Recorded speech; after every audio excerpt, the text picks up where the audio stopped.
public-private partnership, incentives for entrepreneurs, and awareness campaigns which can accelerate the transformation of plastic waste into revenue generation. Together, we can turn... Srimati Rajati ji. Thank you, Chairman, sir.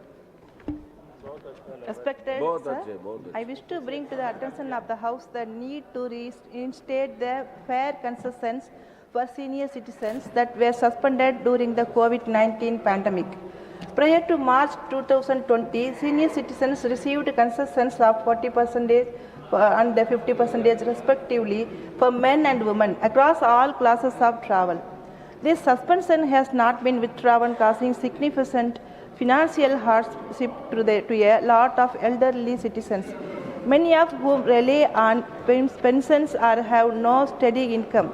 I would like to clarify that RTI records revealed that the ministry was able to save 2,560.9 crores by suspending these concessions during the COVID-19 period. At what cost are we saving this, sir? The Parliamentary Standing Committee on Railways on 2022 had recommended restoration of these concessions at least in sleeper and 3 AC classes to assist lower income travellers. Senior citizens' welfare is a matter of social justice and dignity. While the government cites a general subsidy of roughly 40%, 53% for all passengers, the elderly need additional support. I urge the Minister of Railway to immediately restore these concessions, ensuring our senior citizens can travel with ease of respect while reinstating the concession for senior citizens. It should be extended in the new trains, including Vande Bharat. I also urge the government to extend the concession to the persons with disabilities and journalists. Thank you, sir. Sriman Maharaja Sanjoba Lesamba.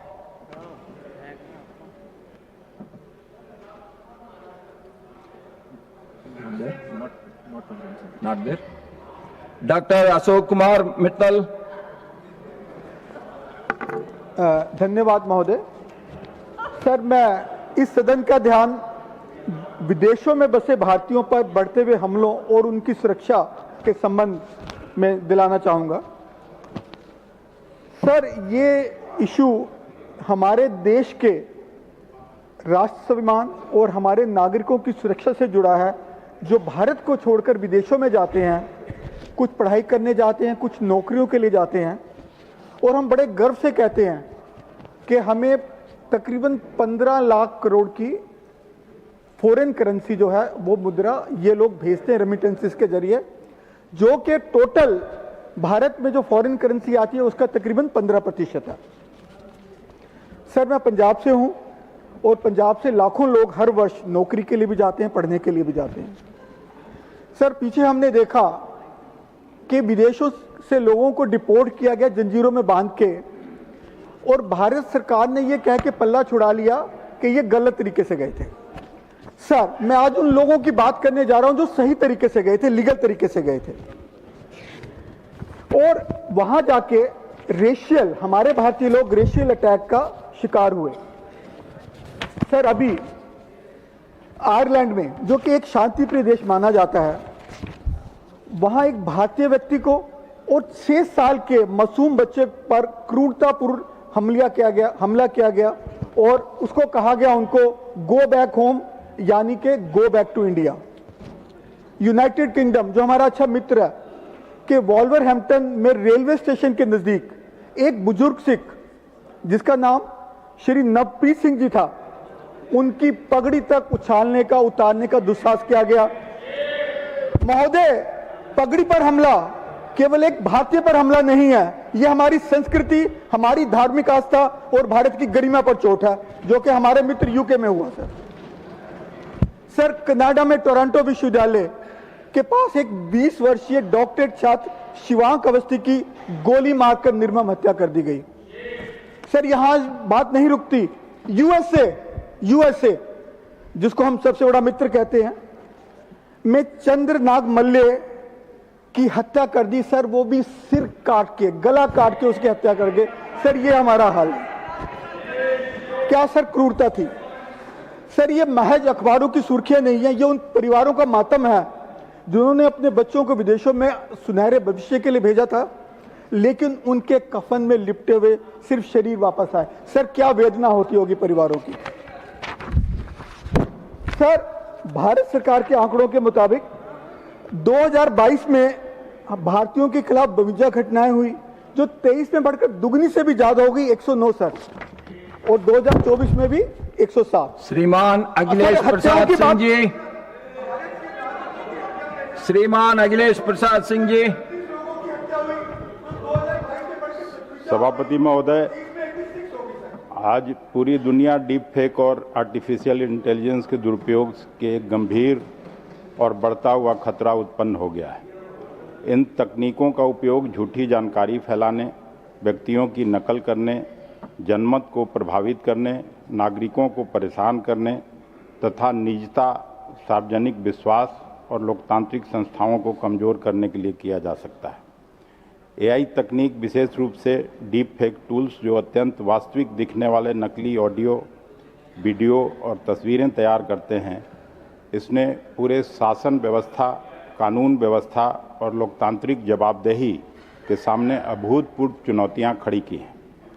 विश्व स्तर पर deep fake का उपयोग तेजी से राजनीतिक हेरफेर, पहचान की चोरी, उत्पीड़न, वित्तीय धोखाधड़ी और सामाजिक भ्रम फैलाने के लिए किया जा रहा है। यूरोपोल के 2024 के रिपोर्ट के अनुसार वर्ष 2026 तक साइबर अपराध में उपयोग होने वाली ऑनलाइन सामग्री का 90% से अधिक हिस्सा डीप फेक आधारित हो सकता है, जिसमें किसी की पहचान बनकर धोखाधड़ी सबसे बड़ा खतरा हो रहा है। इसी प्रकार विश्व आर्थिक मंच की ग्लोबल रिस्क रिपोर्ट ने एआई आधारित गलत सूचना को निकट भविष्य के सबसे बड़े वैश्विक खतरों में शामिल किया है, जो समाज को अस्थिर कर सकती है और लोकतांत्रिक प्रक्रियाओं को कमजोर कर सकती है। इसका असर चुनाव और लोकतंत्र पर भी पड़ रहा है। कई देशों में डीप फेक का चुनावों पर नकारात्मक प्रभाव देखा गया है। स्लोवाकिया के 2023 के संसदीय चुनावों के दौरान मतदान से ठीक पहले एक उम्मीदवार की आवाज़ में बनाया गया फर्जी ऑडियो प्रसारित हुआ, जिसमें चुनाव की निष्पक्षता पर गंभीर सवाल उठे। संयुक्त राज्य अमेरिका ने 2024 के चुनाव के दौरान एआई निर्मित रोबो कॉल के जरिए राष्ट्रपति जो बाइडेन की आवाज़ की नकल मतदाताओं से वोट न करने की अपील की गई, जिसके बाद वहां की सरकार को संघीय जांच शुरू करनी पड़ी। ताइवान ने भी चुनावों के दौरान विदेशी तत्वों से जुड़े डीफेक दुष्प्रचारों की अभियानों की सूचना दी है। ये घटनाएं दर्शाती हैं कि एआई जनित गलत सूचना बहुत तेजी से फैलती है और अक्सर तथ्य जांच से पहले ही जनमत को प्रभावित कर देती है। और इसी तरह से पूरे दुनिया में फ्रॉड और ये हो रहा है, और भारत में भी जो पुरानी कानून है उसको बदलने की ज़रूरत है। डीफेक की स्पष्ट कानूनी परिभाषा और इसके दुर्भावपूर्ण उपयोग को अपराध घोषित करना, एआई निर्मित सामग्री की अनिवार्य पहचान और वाटर मार्किंग करना, डिजिटल प्लेटफॉर्म की जवाबदेही और समयबद्ध कंटेंट हटाने की व्यवस्था करना, पुलिस और चुनाव अधिकारियों के लिए एआई आधारित पहचान। श्रीमान राव जड्डा जी। सर, आज मैं एक ऐसा मुद्दा उठाना चाहता हूं जो लोगों की सेहत से जुड़ा हुआ है, खाने में खतरनाक मिलावट का मुद्दा, फूड अडल्ट्रेशन का। सर, बाजार में प्योरिटी का लेबल लगाकर, फर्जी लेबल लगाकर खुलेआम जहर बेचा जा रहा है। दूध, मसाले, edible oils, package food, beverages, सब में unsafe additives, harmful chemical, high saturated fat, sugar और सॉल्ट डालकर मिसलीडिंग न्यूट्रिशनल क्लेम्स के साथ कि ये सेहत के लिए अच्छे हैं, एनर्जी बूस्टिंग है, बेचा जा रहा है। सर, हालात ये हैं कि आप दूध खरीदिए तो उसमें यूरिया मिलता है, सब्जियां खरीदें उसमें ऑक्सीटोसिन है, पनीर के अंदर स्टार्च और कॉस्टिक सोडा है, आइसक्रीम में डिटर्जेंट पाउडर मिलता है, फ्रूट जूस में सिंथेटिक फ्लेवर और आर्टिफिशियल कलर, एडिबल ऑयल में मशीन ऑयल, गरम मसालों में ईंट का पाउडर और लकड़ी का चूरा, चाय में सिंथेटिक कलर, चिकन और पोल्ट्री आइटम में एनाबॉलिक स्टेरॉइड्स, शहद में शुगर सिरप और येलो डाई, यहां तक कि देसी घी में जो मिठाई बननी चाहिए वो भी वेजिटेबल ऑयल और वनस्पति से बनती है। सर आप सोचिए कि जब एक माँ अपने बच्चे को दूध का ग्लास देती है सोचकर कि इसमें कैल्शियम है, प्रोटीन है, मेरा बच्चा तंदुरुस्त बनेगा, उसे इस बात का अंदाजा भी नहीं है कि वे एक यूरिया और डिटर्जेंट का डेंजरस मिक्स अपने बच्चे को पिला रही है। सर एक रिसर्च बताती है कि मिल्क के सैंपल्स में 71% सैंपल्स में यूरिया और 64% सैंपल्स में न्यूट्रलाइजर जैसे सोडियम बायोकार्बोनेट पाए गए। सर इतना तो देश में मिल्क का प्रोडक्शन नहीं है जितना इस देश में दूध बेचा जा रहा है। सर दवाइयों पे आ जाए, वेजिटेबल्स पे आइए सर, सब्जियों जिनको हम सेहत का भंडार समझकर खरीदते हैं उसे ऑक्सीटोसिन का इंजेक्शन लगाकर फ्रेश हरा भरा और उसकी ग्रोथ को एक्सेलरेट कर कर बेचा जाता है। ऑक्सीटोसिन सर वो हार्मफुल केमिकल है जिससे dizziness, headache, heart failure, infertility और कैंसर जैसी बीमारियां होती हैं। सर वर्ष 2014-15 से लेकर 25-26 के बीच में जितने भी सैंपल्स की जांच हुई उसमें 25% सैंपल्स में मिलावट पाई गई, यानी कि हर 4 सैंपल्स में 1 में मिलावट पाई गई। न जाने कितने बीमार हुए, कितने अस्पताल में गए और कितनों की जानें चली गई। Sir food adulteration is a raising health crisis और खास तौर पे ये बच्चे, बुजुर्ग और महिलाओं, प्रेग्नेंट महिलाओं के लिए खास तौर पे एक खतरे की घंटी है। इससे भी ज्यादा चौंका देने वाली बात वो है सर कि जो प्रोडक्ट्स भारत में बनते हैं लेकिन इंटरनेशनली बैन हो गए, जैसे कि इस देश की 2 सबसे बड़ी गरम मसाले बनाने वाली कंपनियों के प्रोडक्ट्स यूएस, यूके और इनफैक्ट पूरे यूरोप में इसलिए बैन हो गए क्योंकि उनके अंदर कैंसर कॉजिंग पेस्टिसाइड्स पाए गए।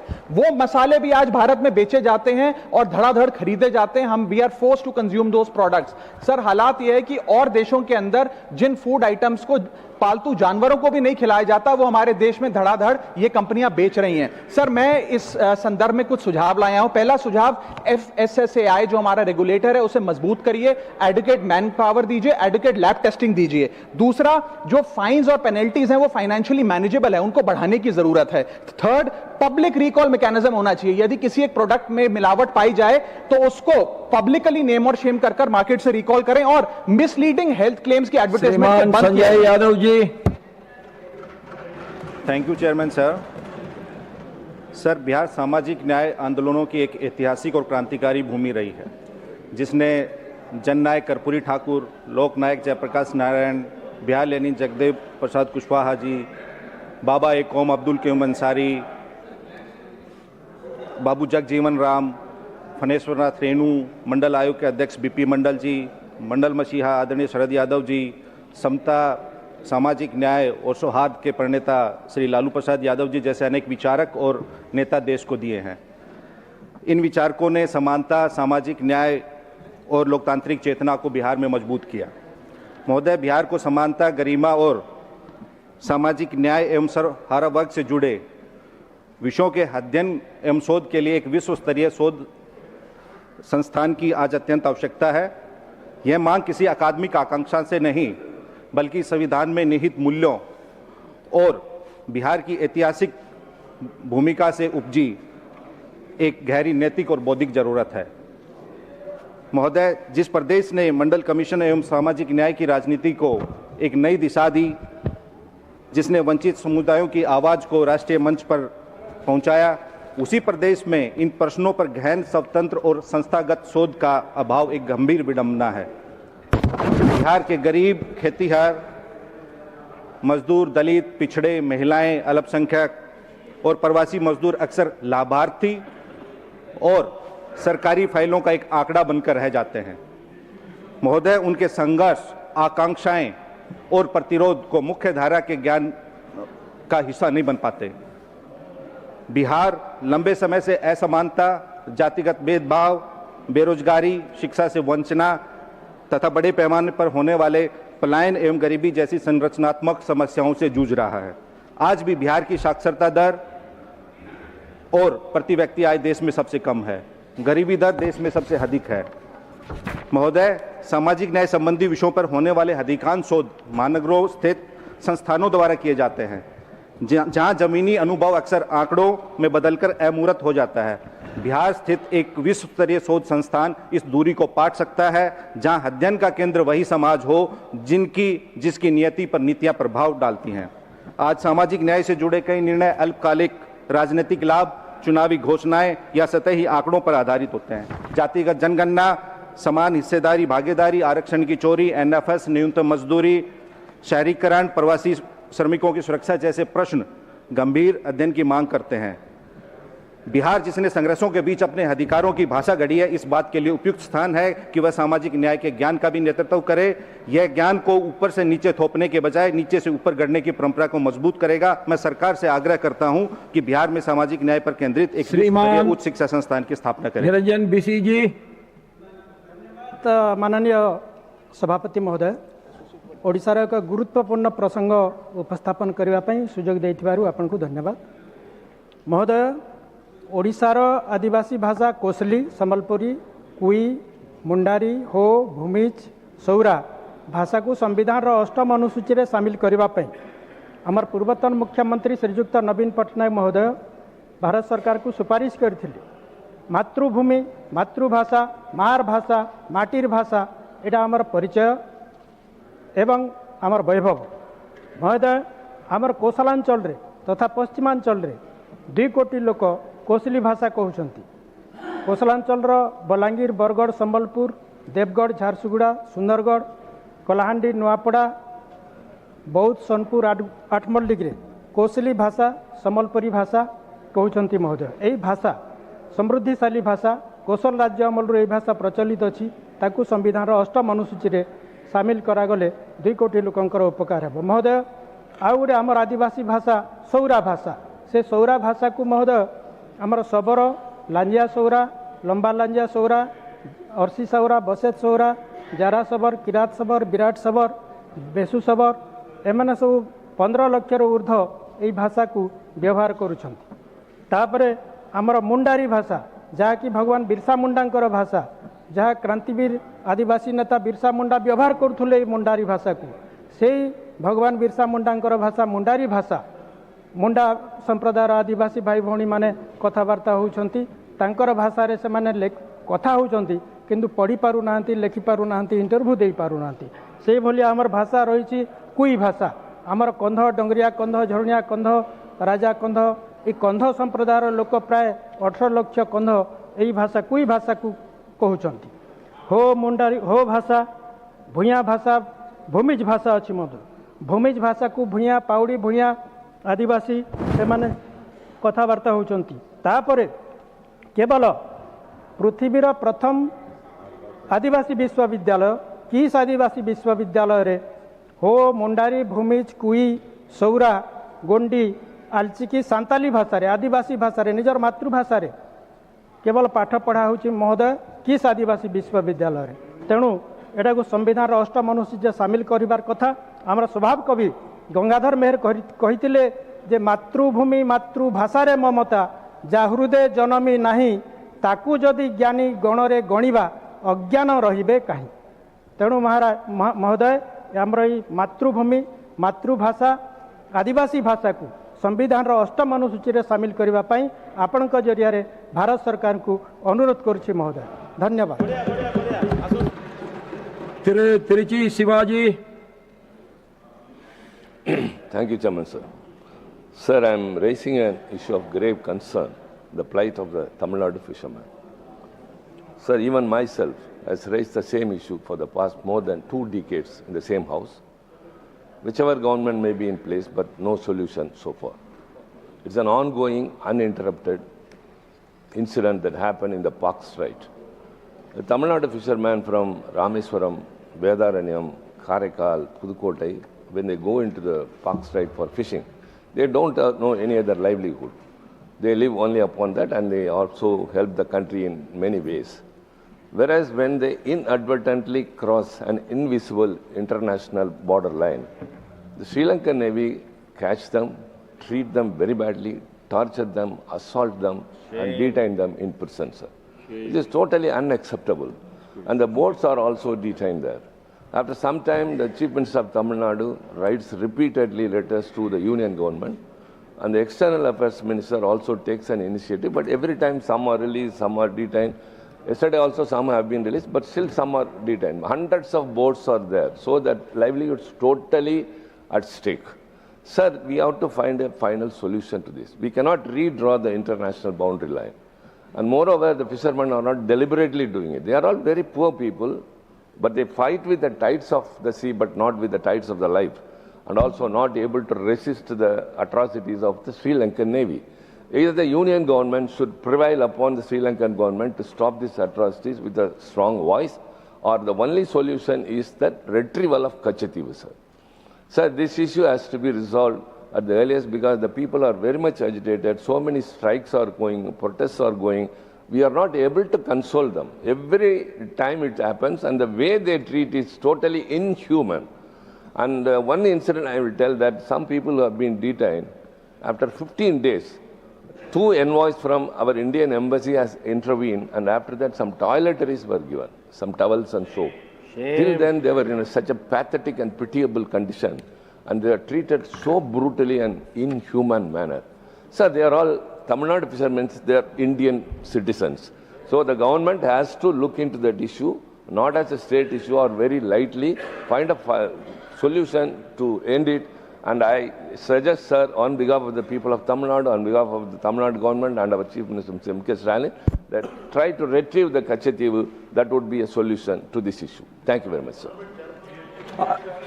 श्रीमती धर्मशीला गुप्ता जी। धन्यवाद माननीय सभापति महोदय।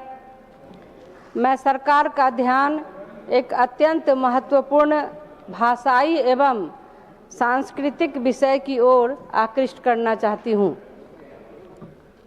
माननीय सभापति महोदय, मैथिली भाषा केवल बिहार या मिथिलांचल तक सीमित नहीं है, बल्कि यह भारत की प्राचीन बौद्धिक, साहित्यिक एवं सांस्कृतिक परंपरा की एक समृद्ध और सशक्त धरोहर रही है।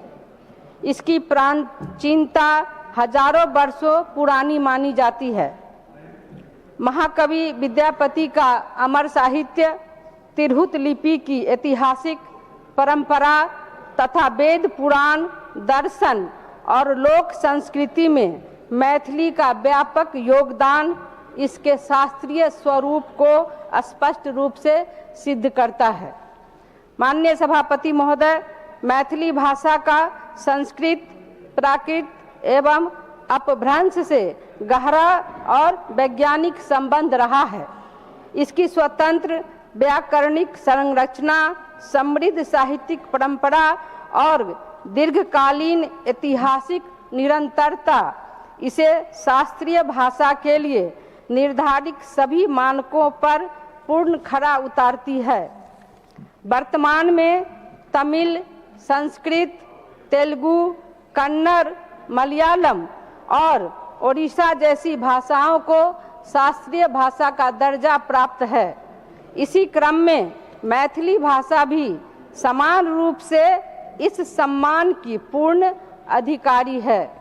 माननीय सभापति महोदय, मैथिली को शास्त्रीय भाषा का दर्जा दिए जाने से न केवल इसके साहित्य, शोध, शिक्षण एवं संरक्षण को बढ़ावा मिलेगा, बल्कि मिथिलांचल की सांस्कृतिक पहचान को राष्ट्रीय एवं अंतर्राष्ट्रीय स्तर पर नई गरिमा और पहचान प्राप्त होगी।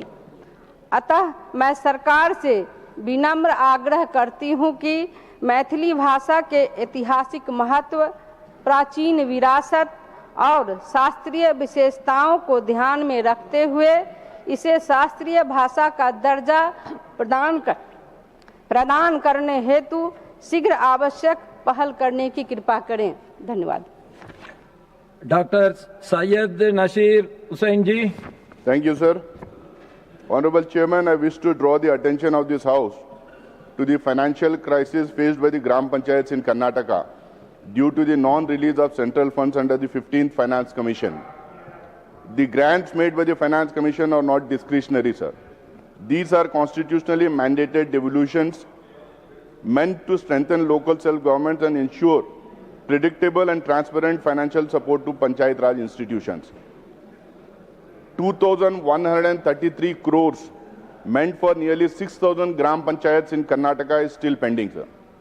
Even the first installment of rupees 1,092 crores has not been released, though the state has fulfilled all the procedural requirements. The continued withholding of the funds is both unjustified and detrimental to rural governance, sir.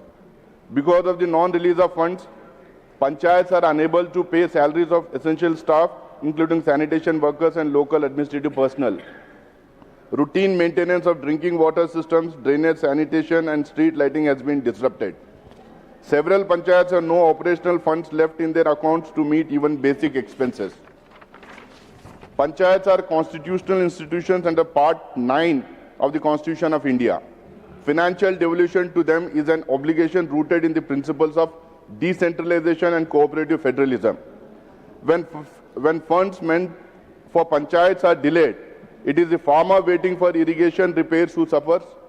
It is the rural household dependent on the drinking water supply that suffers. It is the poor, women, elderly and marginalized communities who bear the brunt of such administrative paralysis. The 15th Finance Commission was specifically tasked with strengthening local bodies and ensuring that gram panchayats have resources to deliver essential services. Also for Karnataka, 1,066 crores are due to Karnataka under Manrega scheme and 6,976 crores under Jal Jeevan Mission scheme.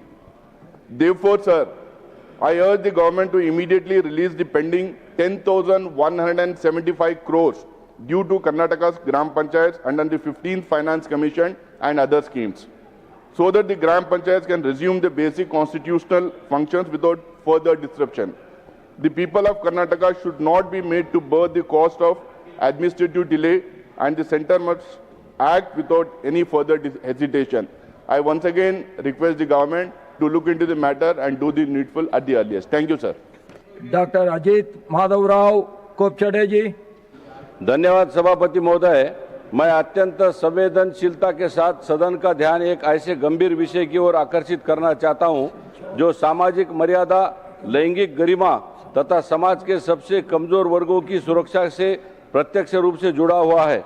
आज देश में यह एक गंभीर और चिंताजनक स्थिति बन चुकी है कि यौन क्षमता बढ़ाने वाली दवाइयां बिना चिकित्सकीय परामर्श लिए बिना खुलेआम बेची जा रही है, जो सार्वजनिक स्वास्थ्य, कानून व्यवस्था और सामाजिक गरिमा के लिए सीधा और गंभीर खतरा उत्पन्न कर रही है।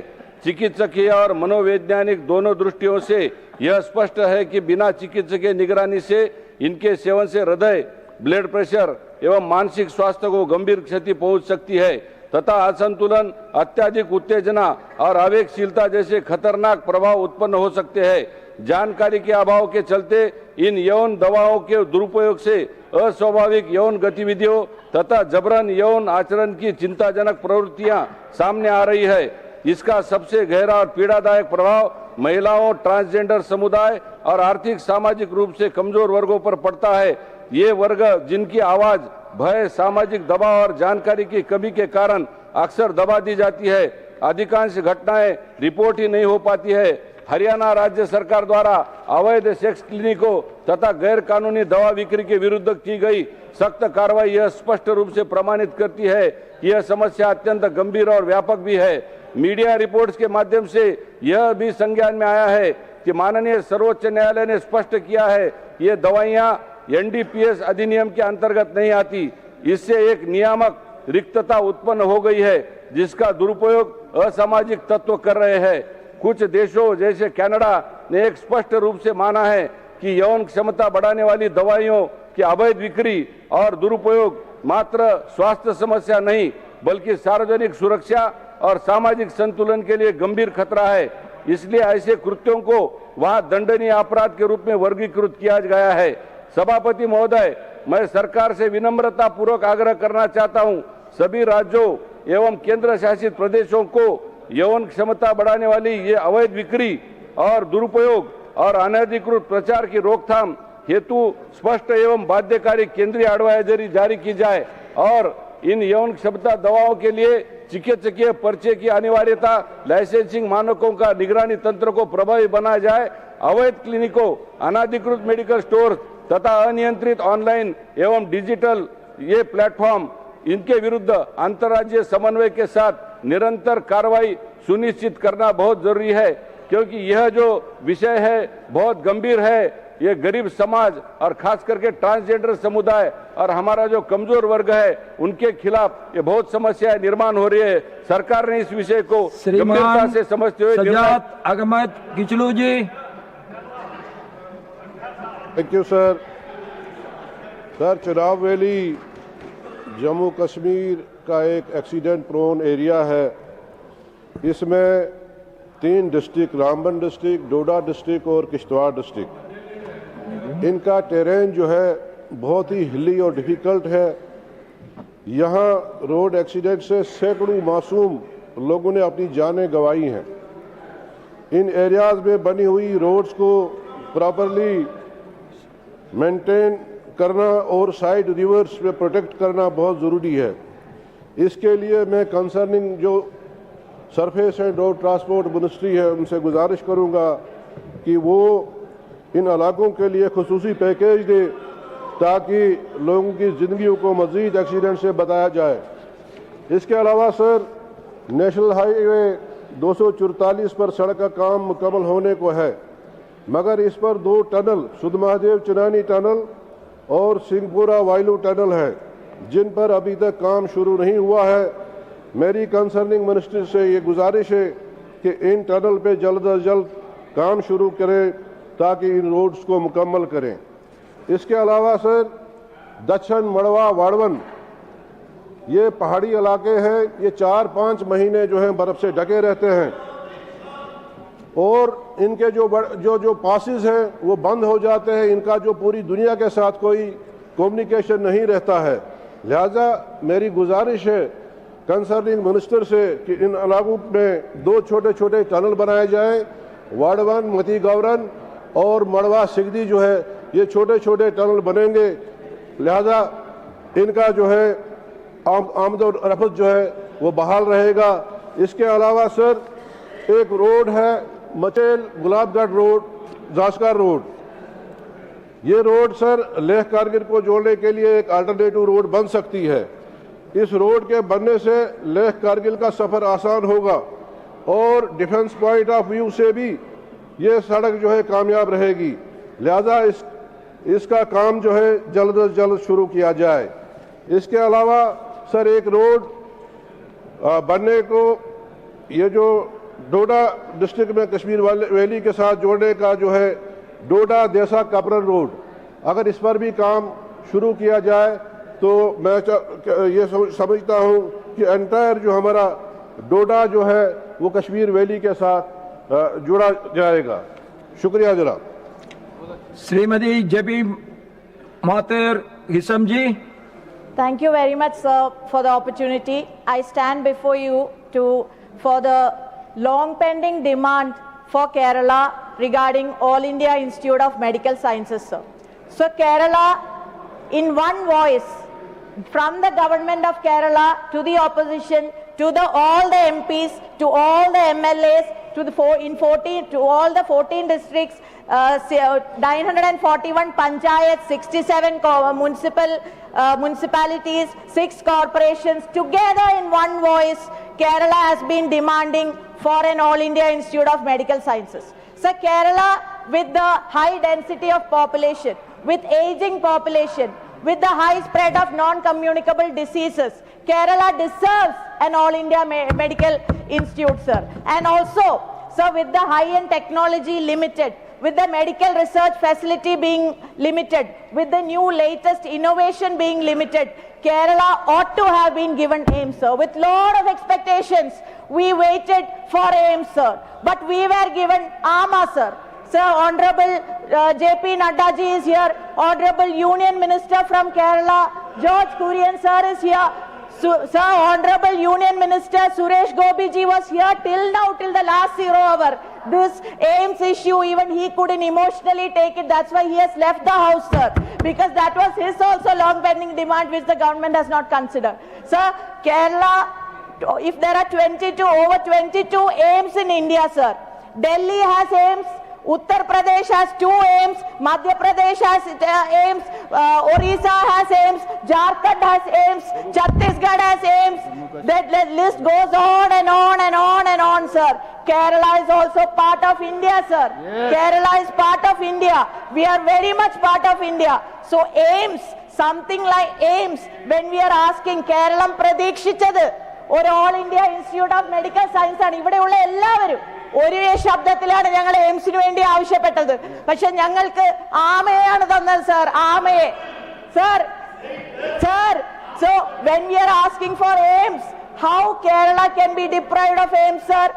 What is it that we have done everything, whatever is required? How can a state be more united and make a demand like making a demand for an AIIMS? So we request, I wholeheartedly request from the bottom of my heart to Honorable Union Minister J.P. Nadda ji to have, and also the government, to provide an AIIMS, a world-class facility for Kerala by establishing an AIIMS in the interest of people of Kerala, sir. Jai Hind. Very good. Shriman Samirul Islam. ধন্যবাদ chairman sir.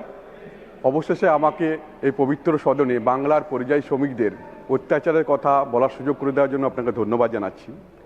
আমি অবাক হয়ে যাই বারবার এই পবিত্র সদনে পশ্চিমবঙ্গ থেকে আসা বিভিন্ন রাজ্যের পরিযায়ী শ্রমিকদের যে অত্যাচারের কথা এই পবিত্র সদনে এর আগে অনেকবার বলেছি। পশ্চিমবঙ্গের সরকার থেকে বারবার কেন্দ্রীয় সরকারকে জানানো হয়েছে বাংলাভাষী পরিযায়ী শ্রমিকদের অত্যাচারের কথা, কিন্তু অত্যাচার তো কমেইনি, বরং দিন দিন এই অত্যাচারের মাত্রা বেড়েই যাচ্ছে।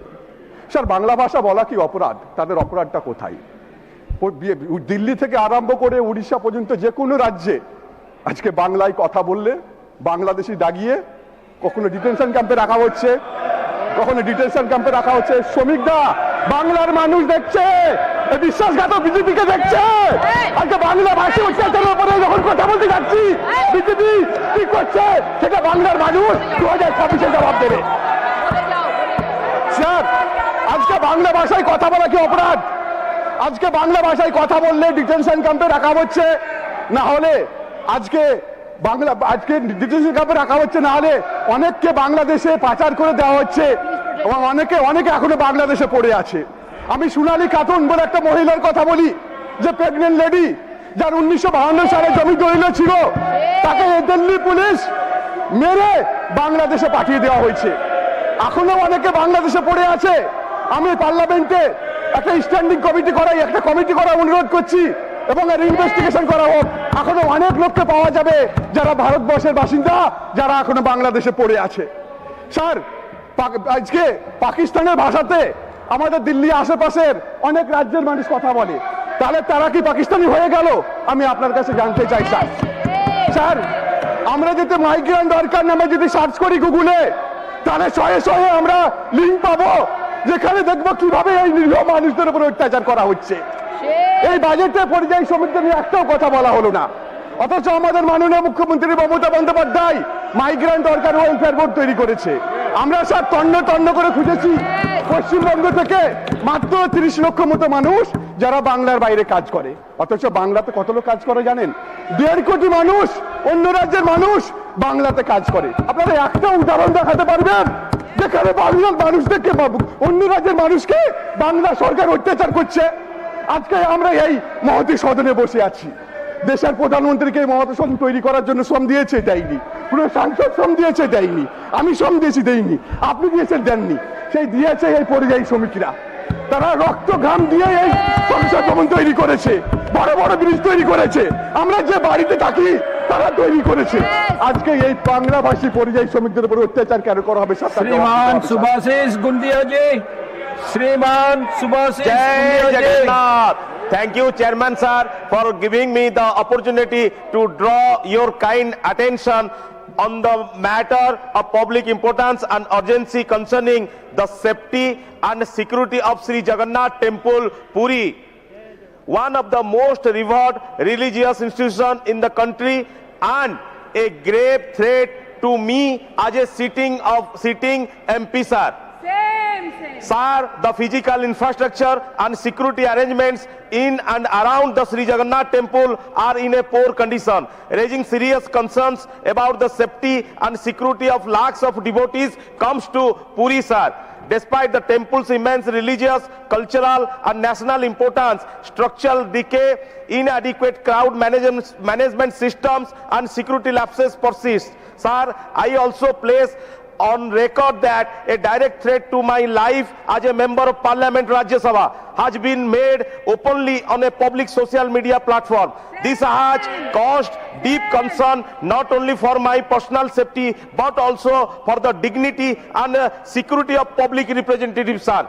Sir, in this connection, one person has already been arrested by the police, establishing the seriousness of this threat, sir.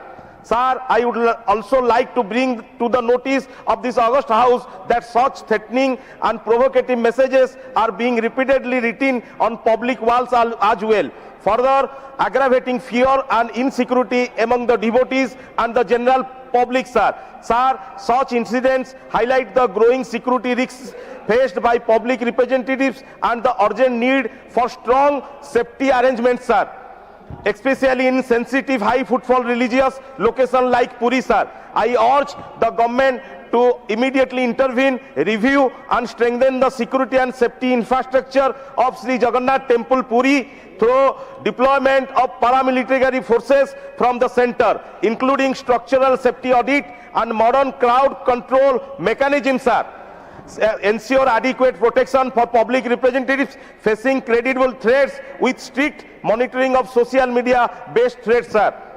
Coordinate with the state government of Odisha to implement a comprehensive long-term security and conservation plan for the temple. Sir, the safety of devotees, the sanctity of Sri Jagannath Temple and the security of elected representatives must be treated as a matter of the highest national priority. Thank you. Jai Jagannath, sir. Bande Utkal Janani. Kanad Purkayasta. Thank you, Honorable Chairman, sir. At the very outset, I'd like to place on record my sincere gratitude to the Honorable Prime Minister and Honorable Minister for Railways for their visionary leadership and sustained efforts in strengthening, upgrading and expanding railway infrastructure and connectivity across northeastern region. Honorable Chairman, sir, I rise today to draw an urgent attention of this august House and the Honorable Minister for Railways to an extremely important issue concerning railway administration and operational efficacy in the northeastern region of our country, particularly the southern Assam and adjoining areas. Sir, a full-fledged railway division was established at Lamding under the Northeast Frontier Railway on 1st May 1969, initially covering a limited route between Lamding and Badarpur. With the passage of time, several additional meter gauge sections were added substantially, increasing the jurisdiction and workload of the Lamding division. Sir, by the end of 2014, all meter gauge tracks under the Lamding division were converted into the broad gauge, which significantly enhanced traffic potential as well as operational responsibility. Thereafter, several new broad gauge sections have been commissioned, further broadening the Lamding division. Honorable Chairman, sir, I would also like to highlight the proposal for a trans-Asian railway network, which is expected to become operational in the near future. This will further increase international freight and passenger traffic through the southern Assam and adjoining areas, placing enormous pressure on the existing divisional setup. Sir, moreover, this section is frequently disrupted during the monsoon season due to landslide and flooding, causing severe inconvenience to passengers and the serious logistical challenges for the railways. Sir, it is pertinent to mention that, recognizing this necessity, the Railway Board had issued a notification in 2012 for the establishment of new railway division at Silchar and Jammu. While I sincerely appreciate that the Jammu division has finally become operational in January 2025, but till date, in spite of availability of suitable lands, the establishment of proposed Silchar Railway Division is yet to be done. Sir, Silchar is a major urban center of southern Assam equipped with all essential civic amenities, including educational institutions, medical facilities, air connectivity and administrative infrastructure. Moreover, the upcoming Lanka-Silchar railway line will intersect the Arunachal-Imphal railway line at Dudpatil near Silchar, where the demand for an additional railway station has already been raised. This makes Dudpatil a strategically ideal location for establishing a new railway division. Therefore, Honorable Chairman, sir, I humbly urge the Honorable Minister for Railways to look into the matter sympathetically and take positive steps to establish a new railway division at Dudpatil near Silchar in the interest of operational efficiency. Parthasarathi Reddy Garu. Honorable Chairman, sir, thank you very much for the opportunity today. Sir, mic. Honorable Chairman, sir, thank you very much for the opportunity today.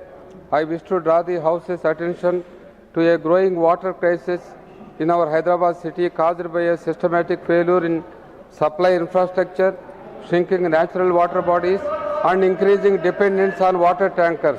While the city is growing very fast and contributing hugely to the nation's IT and pharma and defense sectors, the drinking water sources are fast drying up and the supply system is breaking down again and again.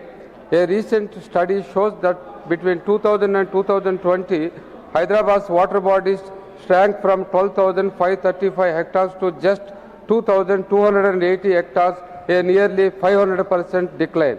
Natural lakes such as Usman Sagar, Himayat Sagar and Durgam Cheru have shrunk.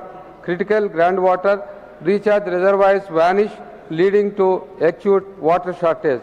Compounding the crisis, the city has witnessed a sharp rise in water tanker dependency. From July 1st to July 14th last year, water tanker bookings surged to 86,520, a 36% increase compared to the same period before last year, reflecting depleted groundwater levels and failing supply system. Sir, for rapidly expanding metropolis cities like Hyderabad, safe and sustainable access to water is not a luxury, it is necessity. The repeated failures of pipeline infrastructure, degradation of natural water bodies, and growing tanker dependency highlight a severe monitoring and planning challenge. Sir, a recent and serious incident has underscored the fragility of the system. Water supply across large parts of Hyderabad was disrupted several days when a major leak occurred in the Krishna Phase 2 pumping main pipeline, which transports interstate river water. The leak caused after a power outage of the treatment plant, due to which middle class and below poverty families who can't afford buying water from private tankers living in large areas like Vanastelupuram, Nagol, Tarnaga, Maredpalli, Balanagar, and even defense and railway colonies suffered without water for days together, sir. Sir, since interstate rivers dam safety, Amrut scheme and bulk water projects for bigger cities come under the union list, I urge the central government to treat this as a major concern and especially focus on the state Telangana where I represent. Now question hour.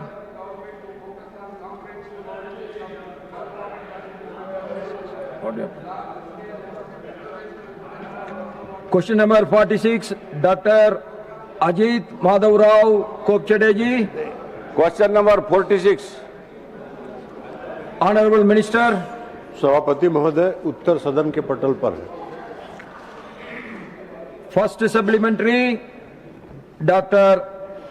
Ajit Madhavrao Kopchadeji. माननीय सभापति महोदय, हिंदुस्तान का दूध उत्पादन विश्व में प्रथम स्थान पर आ रहा है. यह नए भारत की निर्णायक नीतियों और सशक्त प्रशासन का प्रमाण है. आदरणीय प्रधानमंत्री श्री नरेंद्र भाई मोदी जी के किसान पशुपालक केंद्रित नेतृत्व ने दूध क्षेत्र को अभूतपूर्व गति दी है. दूध तंत्र के विस्तार व आधुनिकीकरण में माननीय मोदी जी और माननीय मंत्री जी राजीव रंजन सिंह जी की भूमिका ऐतिहासिक है, जिससे ग्रामीण भारत को और किसान भाइयों बहनों को नई आर्थिक शक्ति मिली है. मैं माननीय मंत्री जी से यह प्रश्न पूछना चाहता हूं, क्या माननीय मंत्री जी यह बताने की कृपा करेंगे कि महाराष्ट्र के नांदेड़ जिले में वर्तमान में कितनी दूध उत्पादक कंपनियां, दूध सहकारी समितियां दूध संग्रहण के कार्य में संलग्न है तथा उनके माध्यम से प्रतिदिन कितना दूध संग्रहित किया जाता है और दूध के सुरक्षित संग्रहण, शीतकरण एवं परिवहन हेतु उपलब्ध अवसंरचना की स्थिति नांदेड़ जिले में क्या है?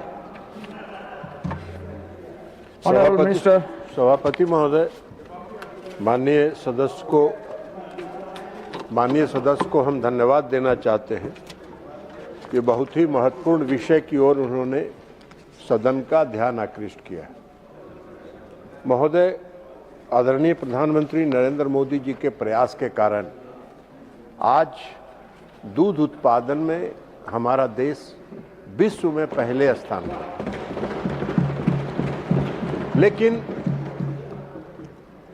यह क्षेत्र असंगठित क्षेत्र में जो पशुपालक हैं और जो दूध उत्पादन है वो ज़्यादातर असंगठित क्षेत्र में, मात्र 37% संगठित क्षेत्र में है और 63% असंगठित क्षेत्र में।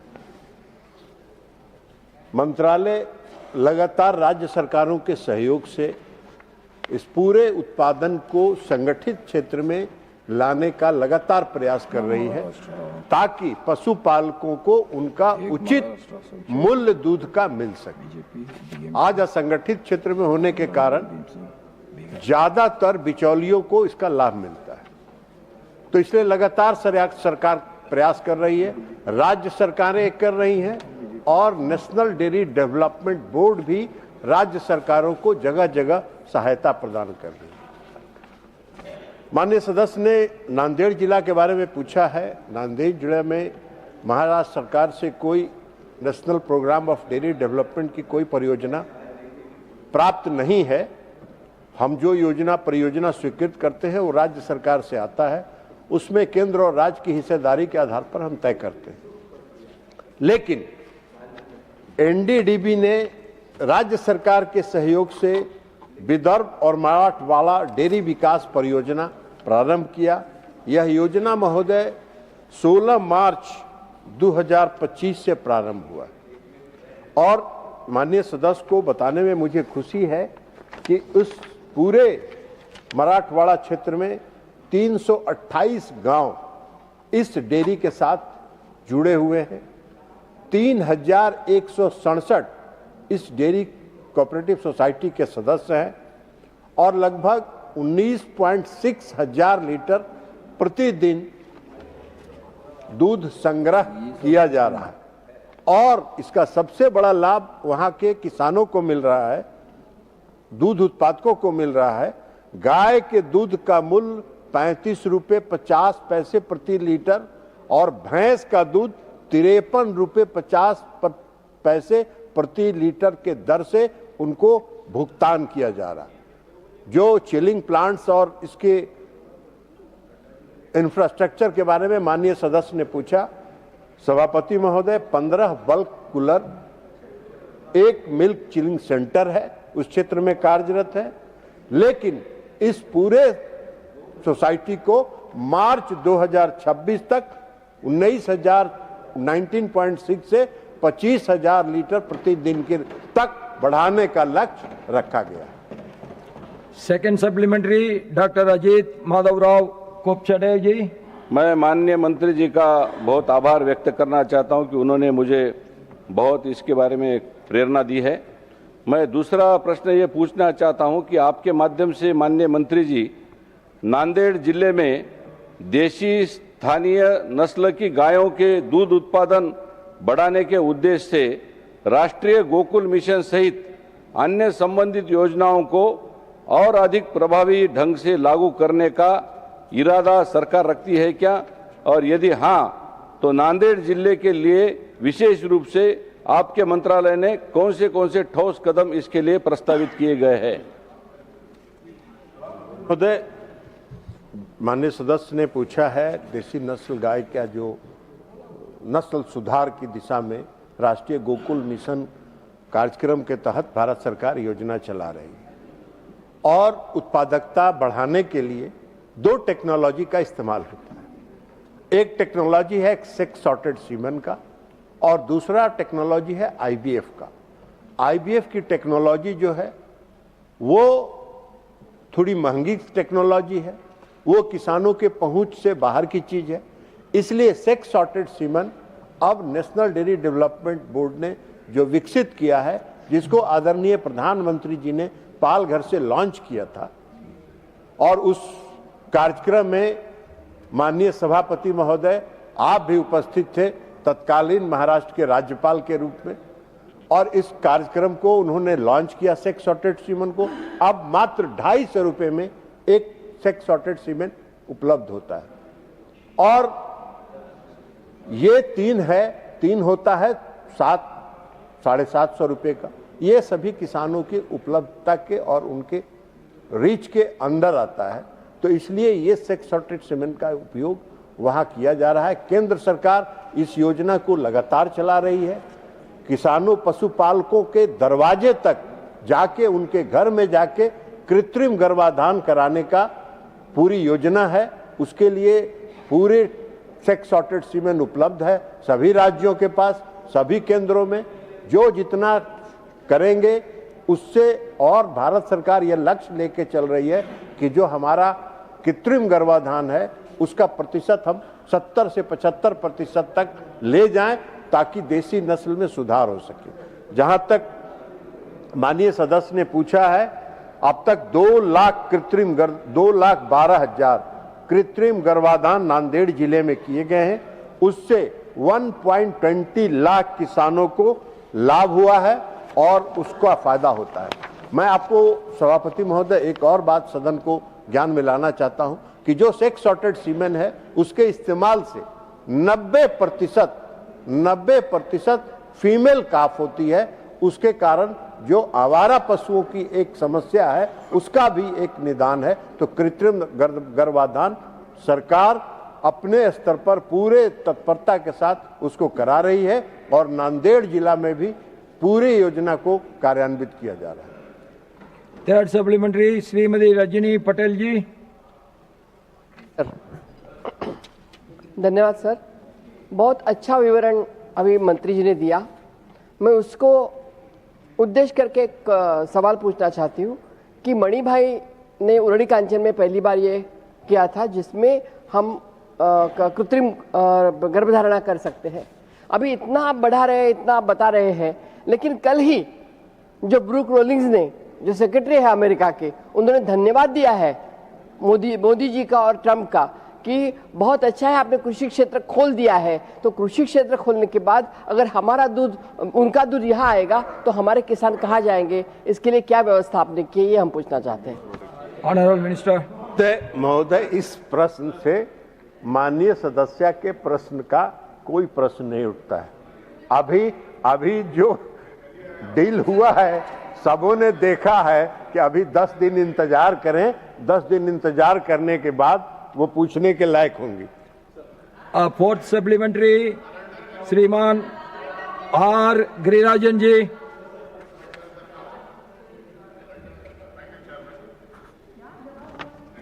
In Tamil Nadu is a significant dairy state in India with the production of 11 million tons in 24-25. Tamil Nadu ranks 4th in national cooperative procurement driven by the state-owned Avin Federation. The per capita milk availability in the state is approximately 407 grams per day, 2025 status. I would like to know from the Honourable Minister whether the Union Government has approved 4 dairy development projects in Tamil Nadu under the National Program for Dairy Development with a central assistance of 133 crore. If so, the details thereof. Thank you, sir.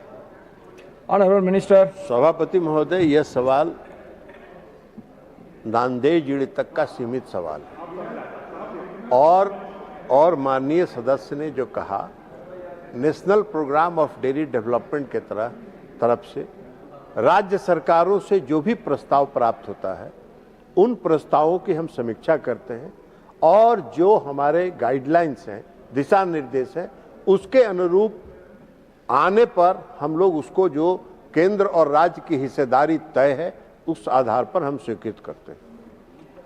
Fifth supplementary श्रीमान Ashok S Chauhan जी। धन्यवाद अध्यक्ष महोदय।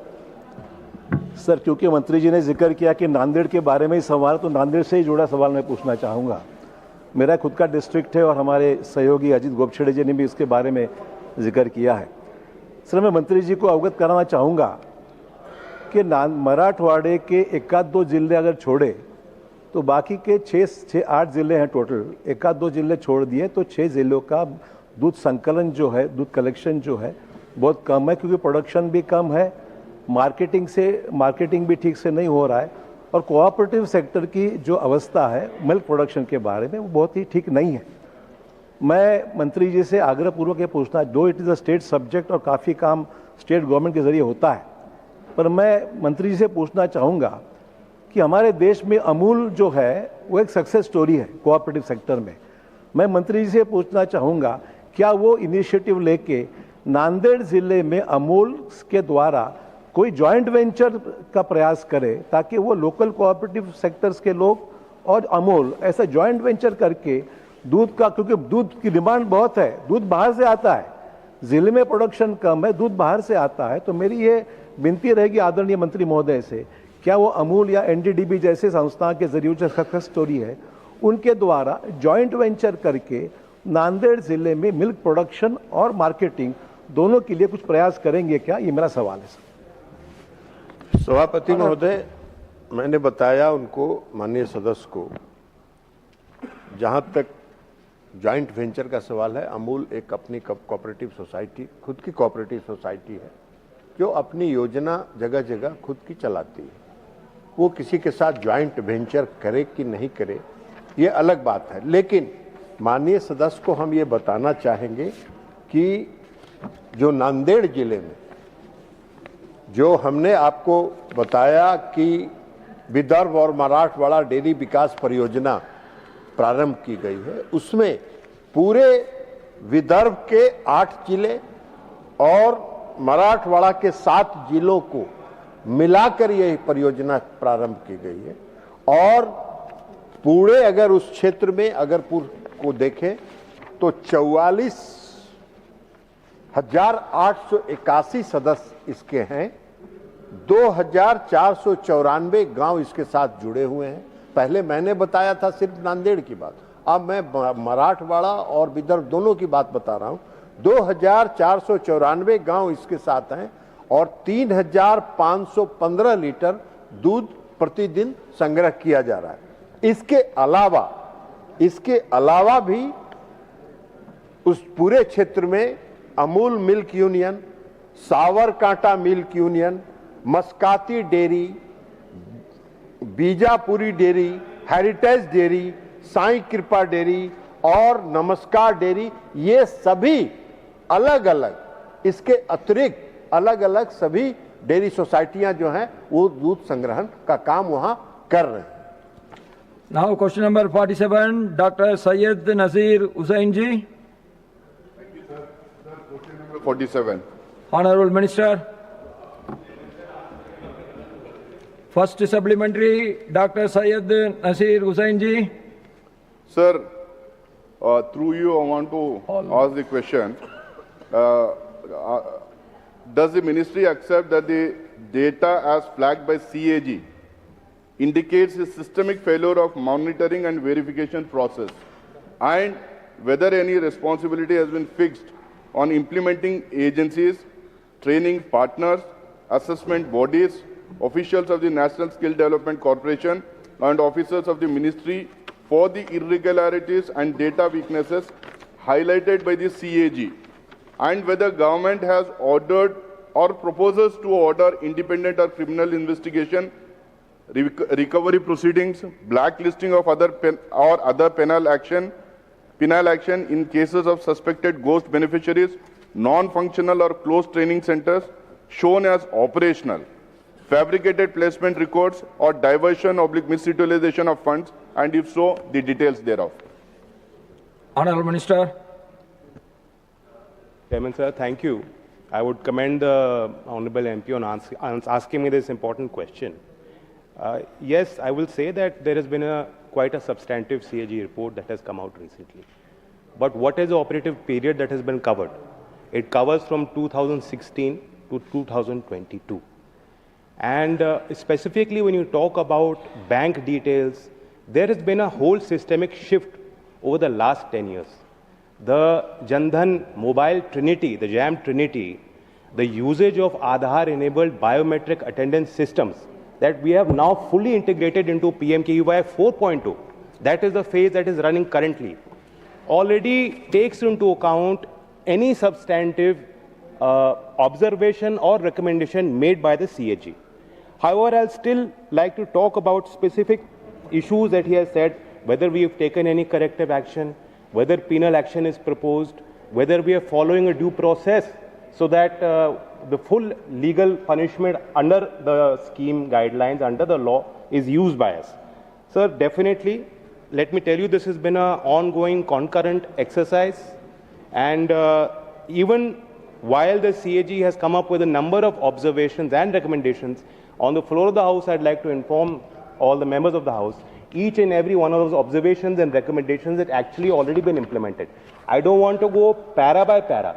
Now, if you want to look at the punitive action, what is the process on how we can monitor? About a year ago, we created a facility called Kaushal Samiksha Kendra. It's a high-tech facility where all this data that is being collected can be monitored real feed live. We've started in September of 2024 a new process of verification. And the virtual verification process, around 3,695 virtual monitorings were conducted of the training centers between September 24 and October 2025. In parallel to this, physical inspections are being carried out by PMKUY state and district coordinators to identify gaps and improve the training quality. Physical inspections covered 2,393 centers. Yes, sir, there were few shortcomings that came up. 383 Skill India centers were found to be non-compliant.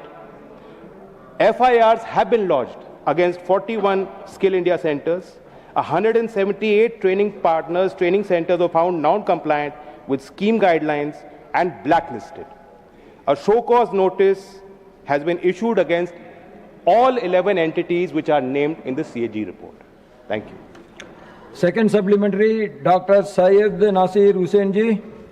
Sir, in the light of the CAG's findings and continuing crisis of unemployment and underemployment among youth, women, scheduled caste, scheduled tribe, religious minorities, and persons with disabilities, I would like to ask the government whether it proposes to revise the design of PMKVY or bring in a new framework with stronger data integrity, biometric and geotagged verifications, and third-party audits.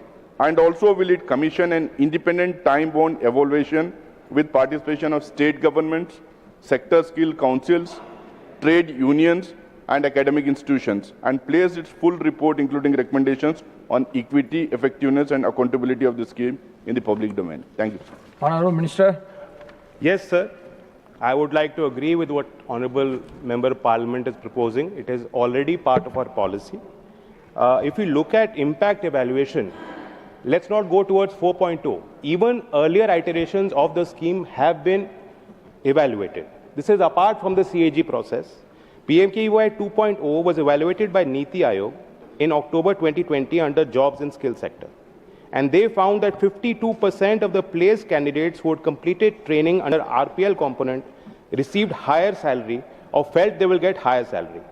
94% of the employers surveyed reported they would hire more candidates trained under the scheme. This directly speaks to the employability of those who have been skilled and trained under the scheme.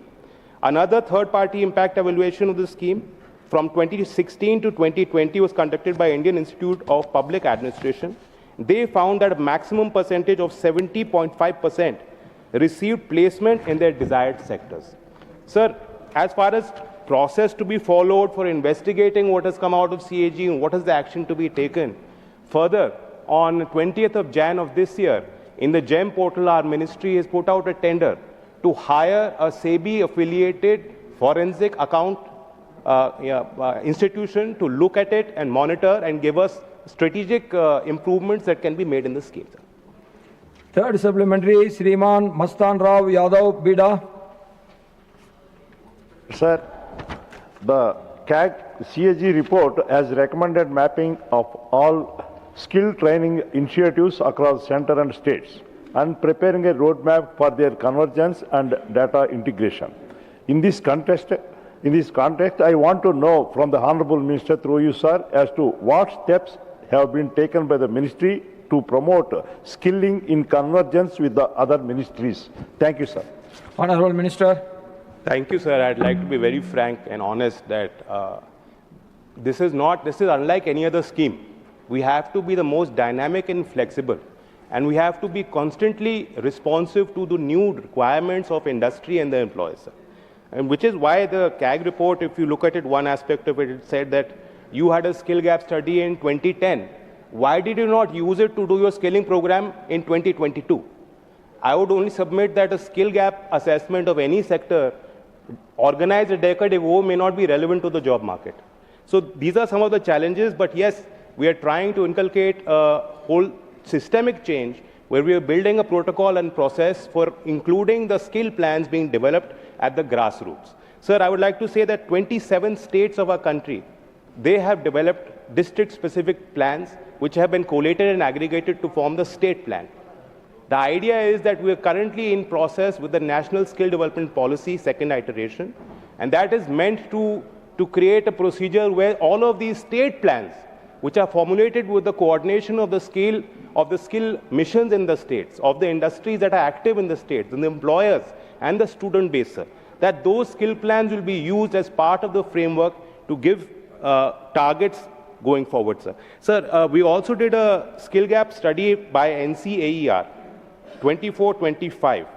This was across 7 priority sectors to give us an evidence-based insight for aligning training with emerging jobs, sir. Also, sir, 36 sector skill councils, they regularly conduct skill gap studies, and that helps us animate and take our decisions. The fourth supplementary, through Tiruchi Shivaji. Thank you, Chairman, sir. Sir, through you, I would like to know from the Minister, the NSDC did not release funds to district skill councils, indicating poor monitoring and oversight by the Ministry. The report being referred to also showed that there was a delay in transfer of central component funds of rupees 222.63 crore. The report states, during the last 2 phases of PMKY, against the prescribed 75-25% allocation for central and state, average release was 84% and 16% respectively. What specific administrative or procedural reasons caused this delay, and what are the steps taken to address this delay not to happen in future? Thank you. Honorable Minister. The system designed so that the district plans that are being developed by the district can be supported through a financial resource provided under the scheme. However, none of the districts came forward and asked for funds, which is why no money was sent, sir. Second, PMKVY phase 2 and 3, the scheme was with coordination of and support of the states. Now we have moved in 4.0 to being a centrally sponsored scheme. Therefore, 100% of the allocation of the financial resource is being provided by the center. Fifth supplementary, Shriman Ramchandar Jangaraji. कौशल विकास एक बहुत ही महत्वाकांक्षी और महत्वपूर्ण योजना है। हमारे देश में युवा शक्ति की कोई कमी नहीं है। मेरा कुछ सुझाव भी है और कुछ सवाल भी है कि पीएम विश्वकर्मा योजना 13,000 करोड़ की बहुत ही महत्वाकांक्षी योजना है। इसमें एक तो ट्रेनिंग का केवल 15 दिन का समय रखा गया है, जो बहुत कम है, और औजार खरीदने का भी केवल 15,000 रुपये है। 15,000 रुपये में कोई औजार नहीं आते हैं, बहुत ही कम, और ट्रेनिंग का भी पीरियड कम है, और शुरू में 3 लाख रुपया दिया जाता है। 3 लाख में कोई काम शुरू होता नहीं है। मैं आपके माध्यम से मंत्री जी से जानना चाहूँगा कि इस विषय में कुछ राशि, क्योंकि 5-10 लाख से नीचे तो कोई काम शुरू होता नहीं है, और औजार भी लाखों रुपए से कम आते नहीं है, और ट्रेनिंग भी 3 महीने से कम भी अगर किसी को देंगे तो पूरी तरह से नहीं होता। तो इसमें पेशेवर दस्तकार जातियों के लिए ये योजना है, तो उनको ट्रेनिंग किस माध्यम से सरकार ज़्यादा ट्रेनिंग दे के सरकारी क्या उसकी योजना है, किसके माध्यम से ट्रेनिंग दी जाती है और इसको कुछ आगे बढ़ाने की योजना है, मैं मंत्री जी से जानना चाहूँगा। Honourable minister. सर, मैं कहना चाहूँगा कि सवाल PMKVY पे था। हमारे माननीय सदस्य बेहद विद्वान हैं और PM विश्वकर्मा योजना पर उन्होंने पूछा है, और इस योजना का संचालन अकेला कौशल विकास मंत्रालय नहीं करता।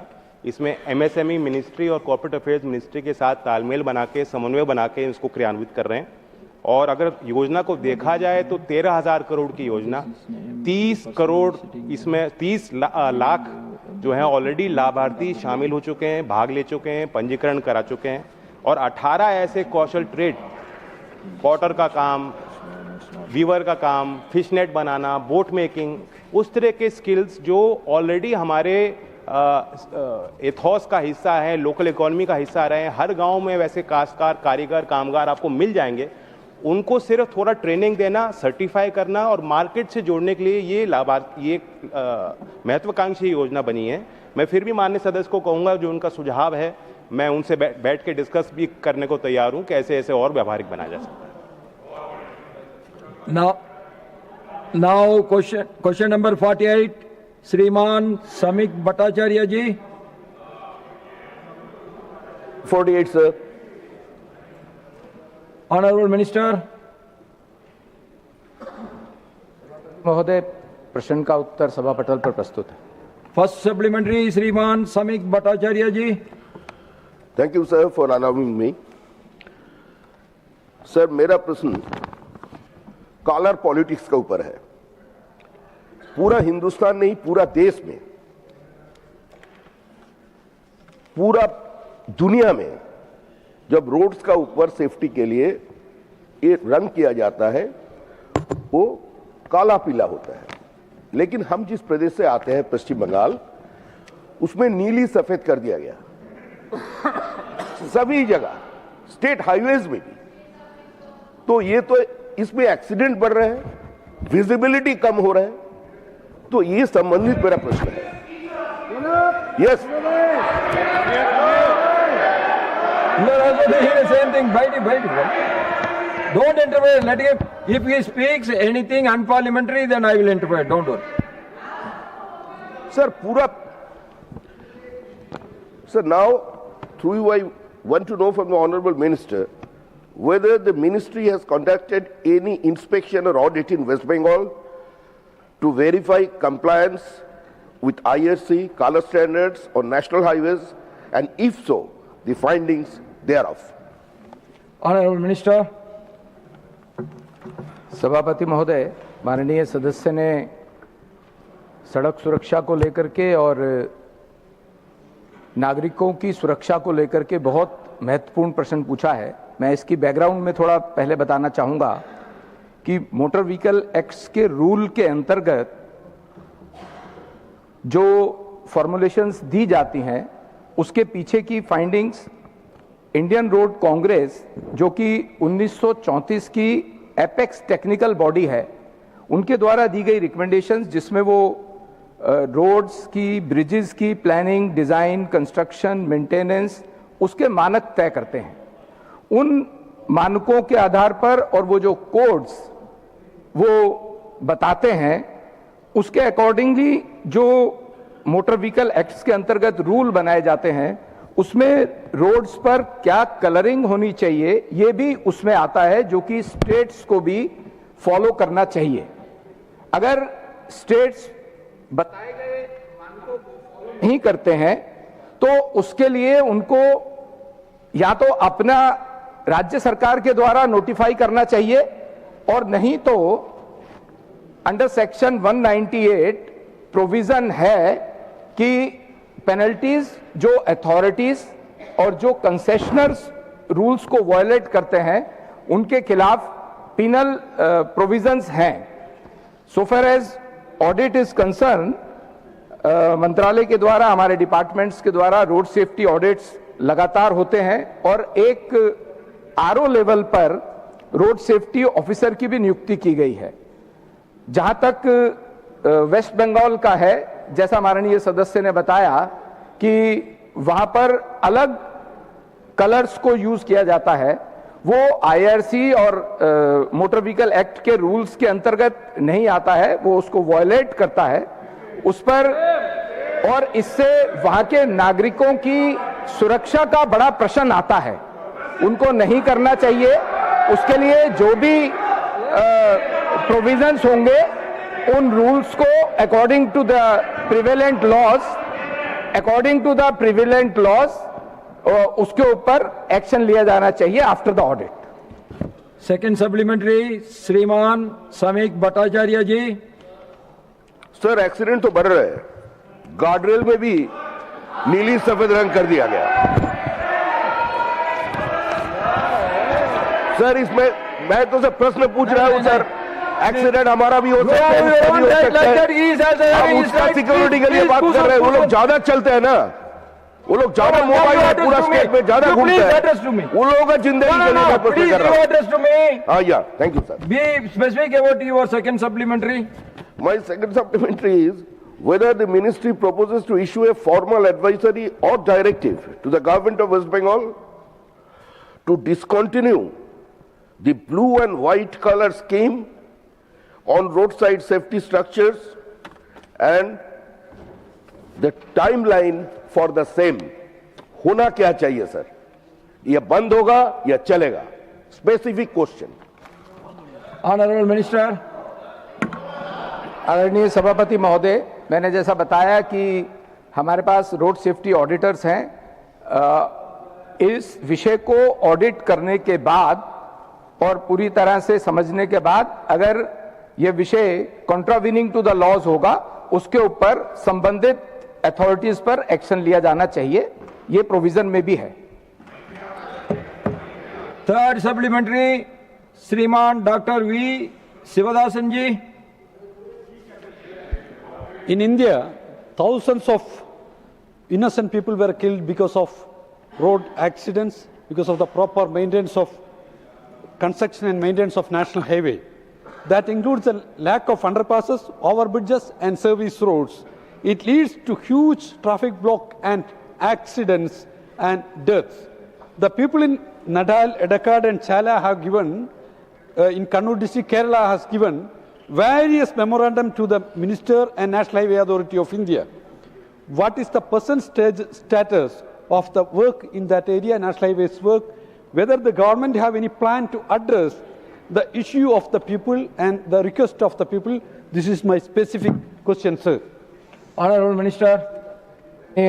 सभापति महोदय, हालांकि माननीय सदस्य का प्रश्न जो मूल प्रश्न पूछा गया है उससे अलग है, लेकिन मैं फिर भी इनका जो कोई स्पेसिफिक प्रश्न है, मुझे अगर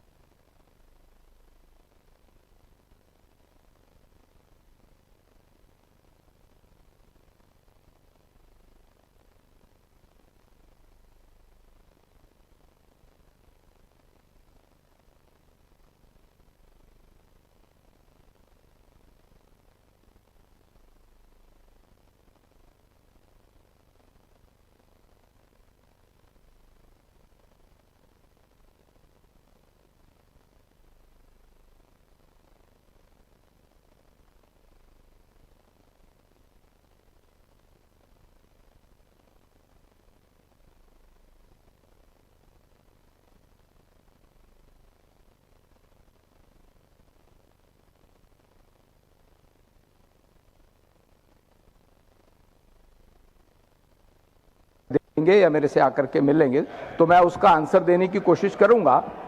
हम मिटमेंट की एक स्कीम भी लागू की है जिसमें एक्सीडेंट होने पर 7 दिन तक या 1.5 लाख रुपए तक का इलाज मुफ्त में किया जाता है।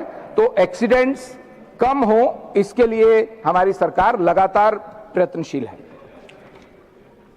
Fourth supplementary doctor Bhim Singh ji. धन्यवाद सभापति महोदय। प्रश्नकर्ता ने बड़े गंभीर विषय को उठाया है और सरकार ने उत्तर भी दिया है। अब भारत एक कितना बड़ा देश है, अगर राज्य सरकारें अपने अपने यहाँ कहीं उजला नीला, कहीं हरा पीला, कहीं ये कलर करती रहेंगी तो नागरिकों को कैसे पता चलेगा कि ये साइन का क्या महत्व है। भाषा अपना स्थानीय लिखें, लेकिन साइनेज में कलर कोड सेम हो, इसके लिए सरकार, केंद्र सरकार क्या प्रावधान करने जा रही है।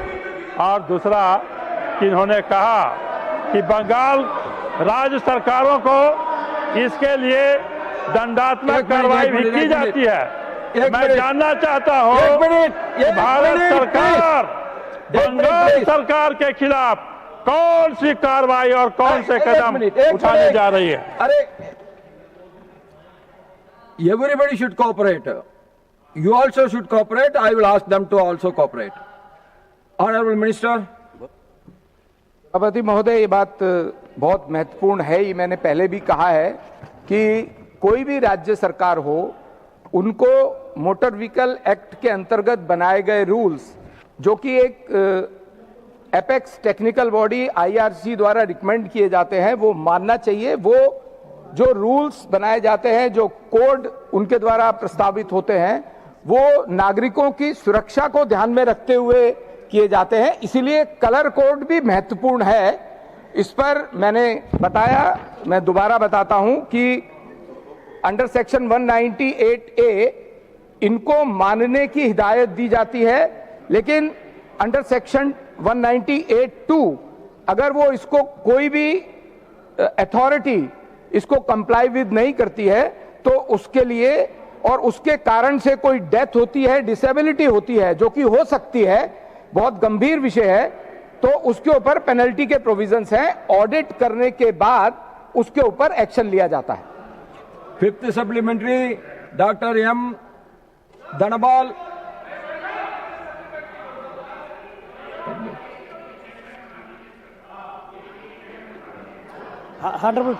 Honorable Chairman Sir, in the same time we are discussing about a retro-reflective scheme for proper visibility. I would like to hear from Honorable Minister what measures has been taken to control the cattle that are wandering on the road to avoid the accidents happening daily all over the country. Honorable Minister. सभापति महोदय, माननीय सदस्य का प्रश्न मूल प्रश्न से बिल्कुल इतर है, लेकिन क्योंकि रोड ट्रांसपोर्ट कॉन्करेंट लिस्ट में है, स्टेट को कैटल्स को लेकर के अपने नोटिफिकेशंस करने होते हैं, उसमें समय समय पर अगर हमें कुछ ऐसी बात लगती है तो एडवाइजरी हम स्टेट को जारी करते हैं। ये इशू स्टेट लेवल पर टैकल होने वाला इशू है जो माननीय सदस्य ने पूछा है। क्वेश्चन नंबर 49 श्रीमान नीरज सेगर जी। प्लीज बैठिए, प्लीज बैठिए, आप बैठिए, आप बैठिए, आप बैठिए, आप बैठिए प्लीज। प्रश्न संख्या 49। Honourable minister. अरे एक तरफा सभापति जी। Now first supplementary. सभापति जी, आपके माध्यम से मैं पहले गृह मंत्री जी का और अपने सुरक्षा बलों का आभार व्यक्त करना चाहूंगा, क्योंकि उन्होंने उनके परिश्रम से वामपंथी उग्रवाद जो है वो करीब करीब खत्म होने वाला है।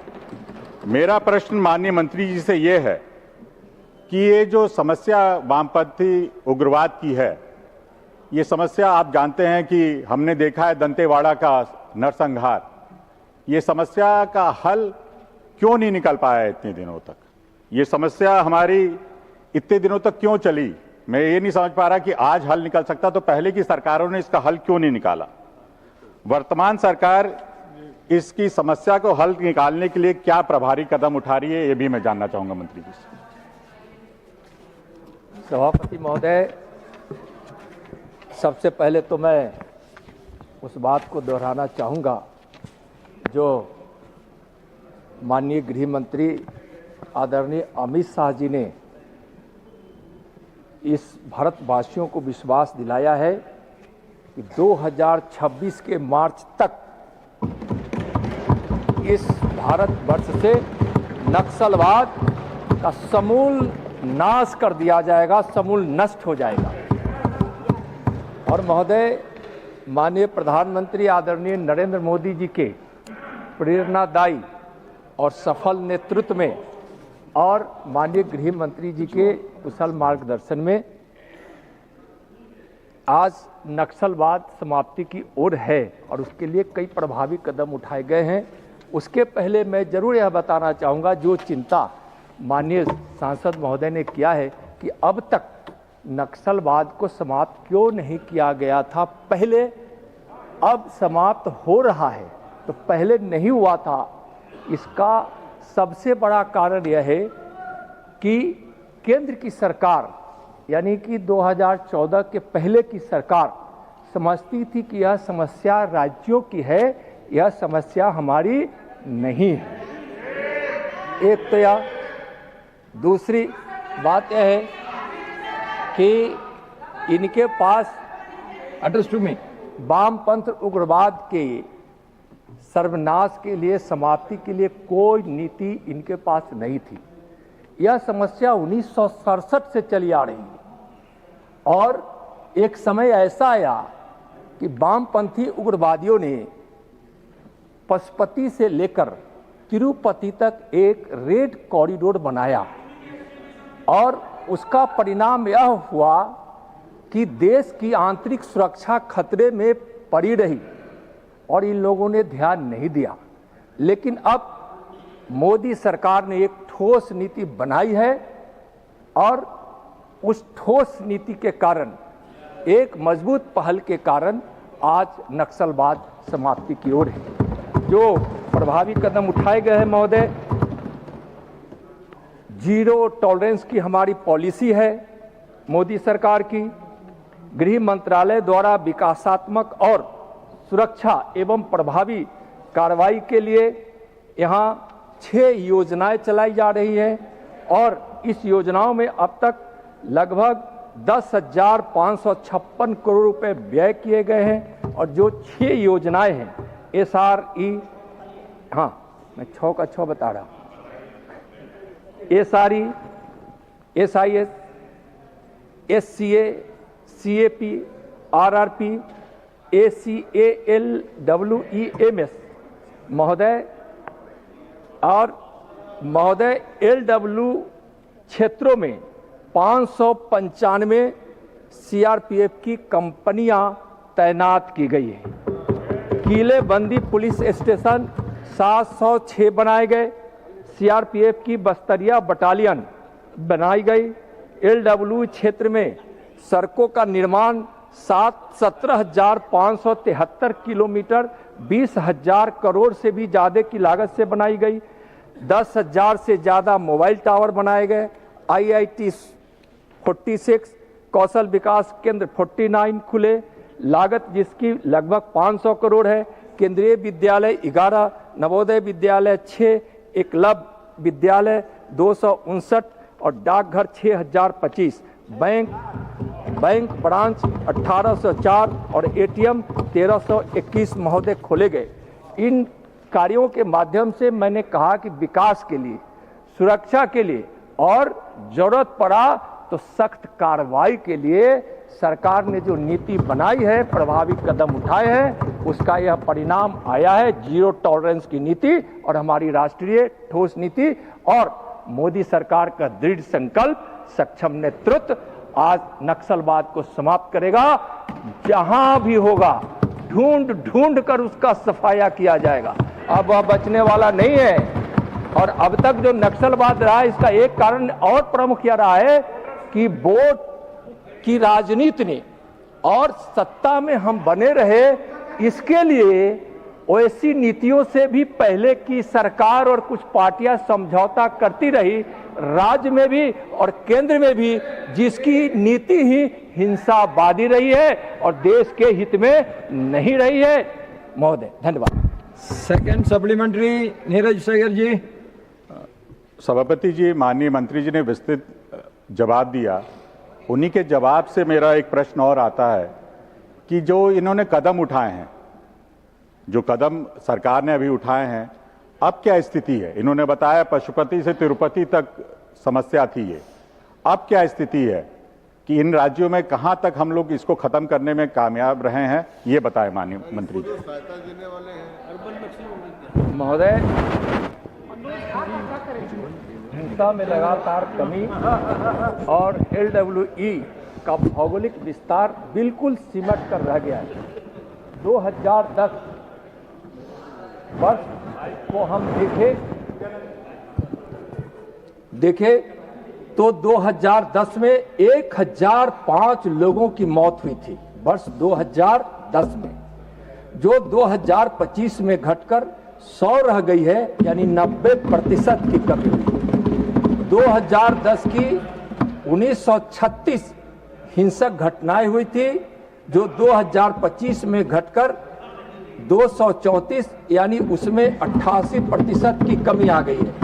2010 में 465 प्रभावित थाने थे, जो 2025 में घटकर 119, यानी 74% की कमी हुई है। महोदय, 2034 के 126 प्रभावित 2014 में 126 प्रभावित जिले थे, जो 2025 में घटकर मात्र 8 रह गए हैं, यानी कि 94% की कमी आई है।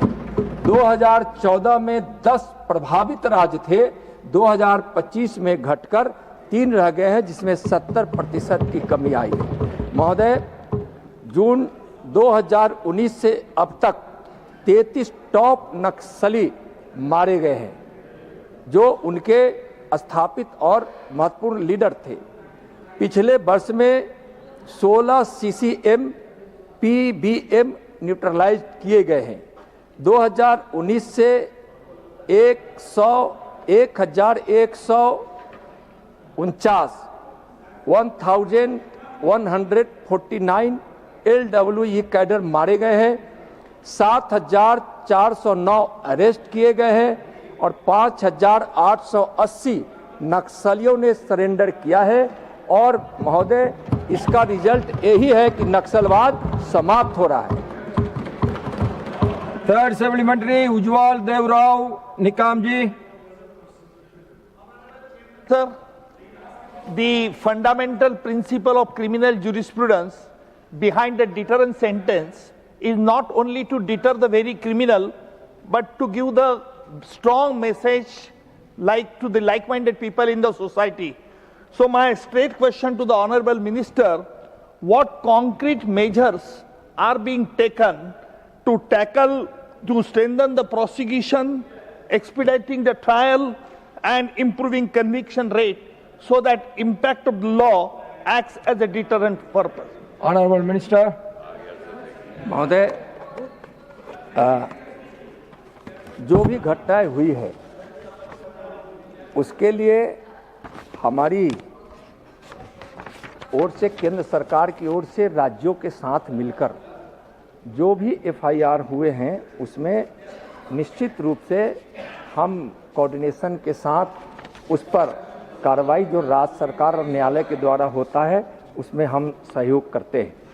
इसमें महोदय, चाहे कोई व्यक्ति संलग्न हो, चाहे कोई संगठन संलग्न हो, और इसके लिए NIA जांच, नेशनल जांच एजेंसी है, जो इस प्रकार के हिंसक घटनाओं के लिए और जो देश के लिए हितकर नहीं है, वैसे व्यक्तियों पर अगर राज्य सरकार देती है NIA को, तो हम उसका अच्छे से जांच करते हैं।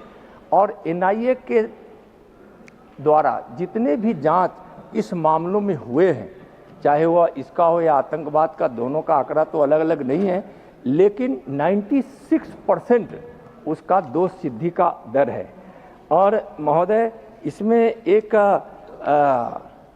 अप्रोच यह भी है कि NIA के द्वारा जो जांच किए जाते हैं, इसके जितने भी, चाहे वह गैर कानूनी फंडिंग का हो, चाहे वह हिंसक घटनाओं का हो, चाहे उसके सपोर्ट का हो, चाहे वह किसी प्रकार की गतिविधियों में संलिप्त होकर हमारे भोली भाली जनता को गुमराह कर हम उसको एक ठोस नीति के तहत लाकर हम उस पर कार्रवाई करते हैं। और इसके लिए छत्तीसगढ़ में भी न्यायालय बनाए गए हैं और जरूरत पड़ने पर हम उसके लिए विशेष न्यायालय का प्रावधान करते हैं। राष्ट्रीय अन्वेषण ने काफ़ी हद तक जो काम किया है इसका प्रभाव पड़ा है। तो हम जांच, दोष सिद्धि और कार्रवाई और राज्यों के साथ कोऑर्डिनेशन पूरी तरह से हम विधि व्यवस्था के साथ करके एक अच्छी सफलता प्राप्त कर रहे हैं। Fourth supplementary Shriman Rajeev Shukla ji. Thank you chairman sir. Sir ये बहुत अच्छा सवाल है और लेकिन इसको मैं लगता हूँ कि इसमें सर राजनीति नहीं होनी चाहिए, क्योंकि ये सबका संयुक्त प्रयास है। अटल जी की सरकार में भी ये था, एक मिनट शांत रहो, अटल जी की सरकार में भी था, मनमोहन सिंह जी की सरकार में हुआ और मोदी जी की सरकार में भी। केंद्र और राज्य मिलके जो है इसमें सहयोग करके खत्म कर रहे हैं। भूपेश बघेल सरकार ने केंद्र से मिलके बहुत अच्छा काम किया, अमित शाह जी गृह मंत्री थे, और इसके बाद अब की सरकार भी कर रही है। निश्चित रूप से छत्तीसगढ़ में भारी सफलता मिली, इसमें कोई शक नहीं है, और सब मिल के जुल के काम हुआ। अब दो प्रश्न है इसमें मंत्री से कि इसमें 15 लाख रुपए की सहायता जो नक्सल प्रभावित जिले थे वहाँ मिलती थी लगातार जब नक्सलवाद ये चल रहा था। अब यह है कि वो जैसे जैसे खत्म हुआ गया वो सहायता बंद कर दी गई। मेरा मानना है कि पुनर्वास में रिहेबिलिटेशन के काम के लिए वो राशि लगातार जिलों को जानी चाहिए, सरकार किसी की भी हो। दूसरे जो आप कह रहे हैं पुलिस स्टेशन को आपने वेल इक्विप्ड किया है, वो मुझे लगता है पुलिस स्टेशनों में अभी भी स्थिति बहुत खराब है। इक्विपमेंट, गाड़ियां इतनी नहीं है कि उस लिहाज से वो नक्सलियों का मुकाबला कर सकें, क्योंकि नक्सल तो खत्म हो रहे हैं, नक्सलवाद भी खत्म करना, उसके लिए जो है पुनर्वास रिहेबिलिटेशन बहुत जरूरी है, जिसके लिए एक तरफ पुलिस फोर्स को मजबूत करना और दूसरी तरफ रिहेबिलिटेशन, ताकि लोग दोबारा उस तरफ न बढ़ पाए। इन दोनों कामों के लिए क्या हो रहा है? Honourable minister. माननीय सांसद महोदय का प्रश्न यह है, हमने पहले ही कहा कि राज्यों के कोऑर्डिनेशन के साथ करते हैं, लेकिन यह भी सत्य है कि कुछ सरकारें इसमें जितना कोऑपरेशन करना चाहिए उतना कोऑपरेशन नहीं कर पा रही थी। और जिस सरकार, हम कोई सरकार का नाम नहीं ले रहे हैं, लेकिन हम उस सरकार की बात कर रहे हैं जिसका नाम इन्होंने लिया है, वह तो इस तरह असहयोग की बात करती थी कि जो पुलिस अधिकारी कार्रवाई में संलिप्त होते थे और उस अधिकारियों पर संलिप्त मतलब कार्रवाई में जो सफलता प्राप्त करते थे, बहादुरी से लड़ते थे, उन पर भी एफआईआर करने की मंशा के साथ राज्य सरकार आगे बढ़ी। या तो गृह मंत्रालय का और मोदी सरकार का दृढ़ संकल्प था कि ऐसे बहादुर अधिकारियों को कोई कार्रवाई के चपेट में ना लाया जाए, इसके लिए हम लोग को बार बार पहल करनी पड़ती थी। इसलिए कि हम पुलिस बल के मनोबल को गिराकर हम नक्सलवाद की कार्रवाई को हम सफलतापूर्वक अंजाम नहीं दे सकते।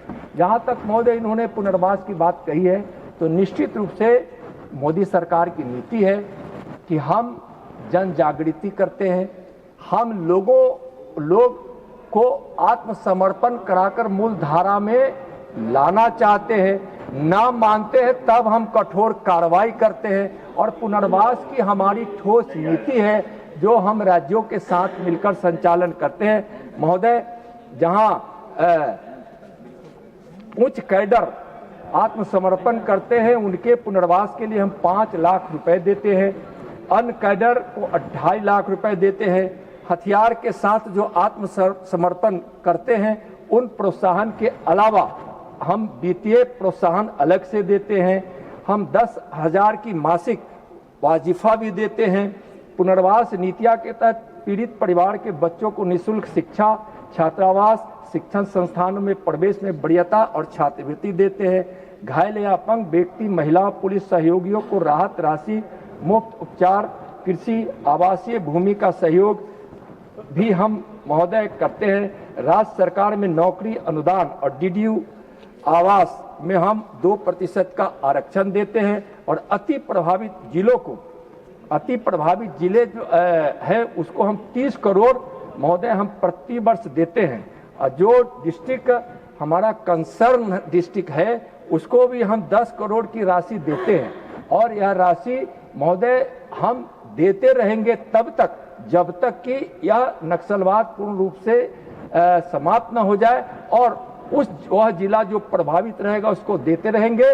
लेकिन अब वह दिन दूर नहीं है कि अब इस प्रकार की विशेष सहायता देने की जरूरत नहीं पड़ेगी। Fifth supplementary, doctor Fauzia Khan ji. Sir, thank you very much. Left-wing extremism, these areas often see higher impact on women with limited access to services.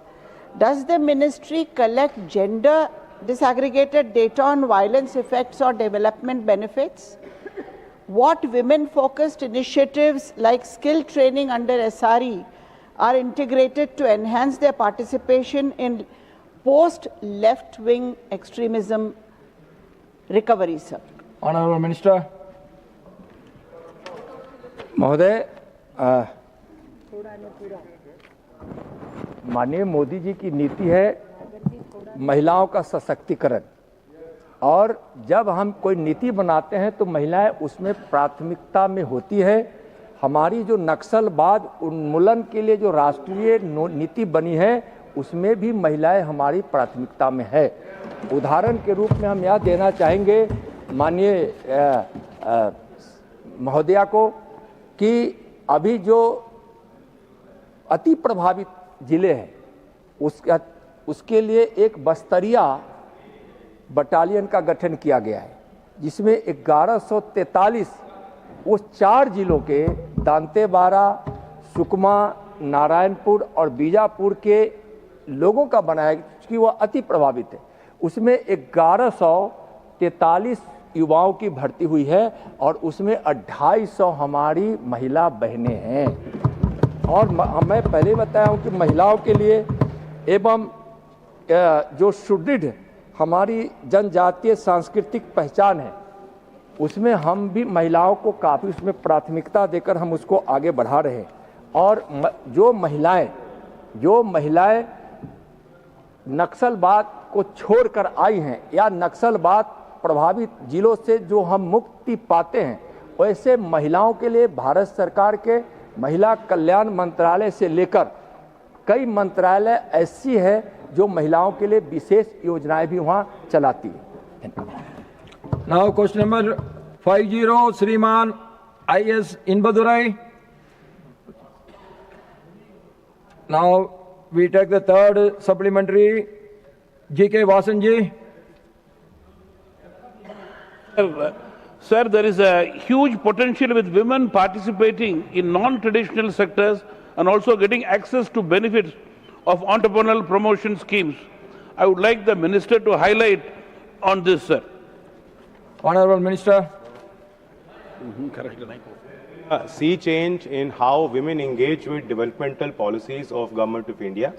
They are no longer just beneficiaries, but they are change agents themselves, and that is what is referred to as women-led development. And accordingly, in skilling programs, there are special initiatives that we take to ensure that mobilization of women candidates can be made higher. Sir, for instance, we have dedicated institutional infrastructure which is reserved for women. In the whole country, 19 national skill training institutions and over 300 ITIs. The House stands adjourned to meet at 2 p.m.